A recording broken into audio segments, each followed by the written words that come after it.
السلام علیکم۔ 20 اپریل 571 عیسوی مطابق 12 ربیع الاول کو قبلہ قریش کے ہاشمی سلسلے میں حضرت عبداللہ بن عبد المطلب کے گھر بی بی آمنہ کے بطن مبارک سے نوع انسانی کا اکمل ترین فرد دارا نبوت کا مرکز، آسمانی ہدایت کا آفتاب،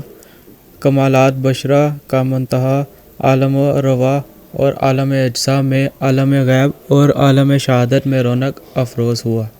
کتنا مبارک دن تھا وہ دن، اور کیسا بھرپور رحمتوں والا اور سعادتوں سے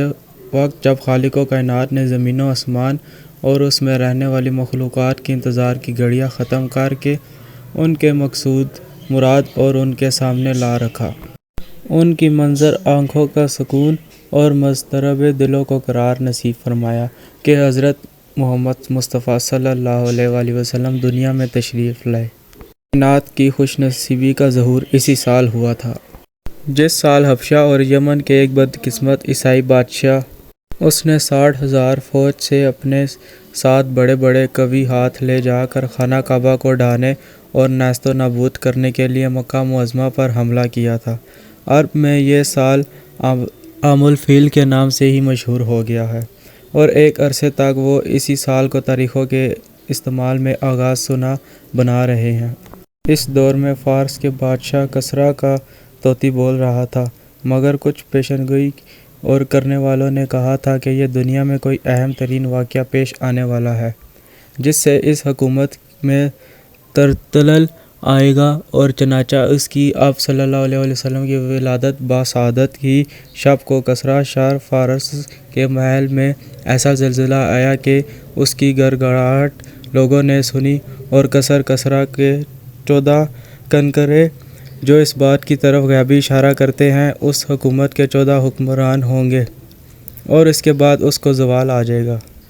اسی طرح وہ آگ جو 1000 برس سے برابر روشن تھی اور فارس کے آتش پرست اور اس کی ستائش کرتے تھے، شب ولادت میں ایک یک لخت بجھ گئی، اور اس کے علاوہ بھی متعدد 2 واقعات حیرت انگیز رونمائی ہوئے۔ سرو عالم حضرت محمد صلی اللہ علیہ وآلہ وسلم کی مادر رحی میں تھے کہ آپ صلی اللہ علیہ وآلہ وسلم کے والد ماجد حضرت عبداللہ کا جوان العمر بھی انتقال ہو گیا، اور آپ صلی اللہ علیہ وآلہ وسلم یتیم پیدا ہوئے۔ اہل عرب میں یہ طریقہ بالخصوص شریف خاندانوں میں تھا کہ نومولود بچوں کو دودھ پلانے کے لیے دیہاتی عورتوں کو مقرر کیا جاتا تھا، اور یہ خیال کرتے تھے کہ شہری آبادیوں میں رہ کر جس بچے کی پرورش ہوتی اس کی عادتیں اور خصلتیں اچھی نہیں ہوتی۔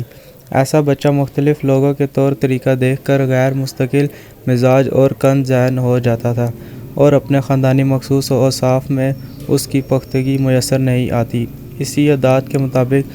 آپ صلی اللہ علیہ وآلہ وسلم کے لیے بھی ایک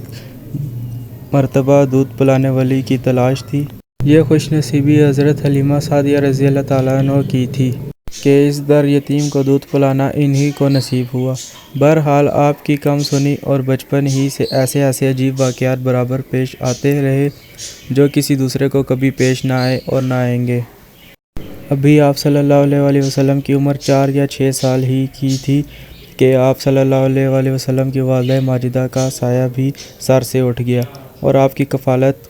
حضرت عبد المطلب رضی اللہ تعالیٰ عنہ نے اپنے ذمہ لے لی، اور بڑی محبت سے اپنے جگر گوشے حضرت عبداللہ کی اس نشانی کو اپنی آنکھوں کا تارا بنا کر رکھا۔ حضور صلی اللہ علیہ وآلہ وسلم کی عمر شریف بھی 8 سال 2 ماہ 10 روز ہونے پائی تھی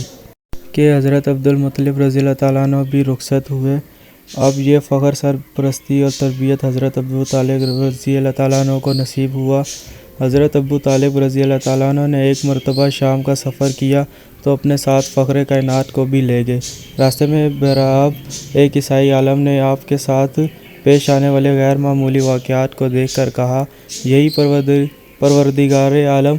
کے وہ رسول ہیں جو دنیا جہاں کے لیے رحمت بن کر مبعوث ہوئے۔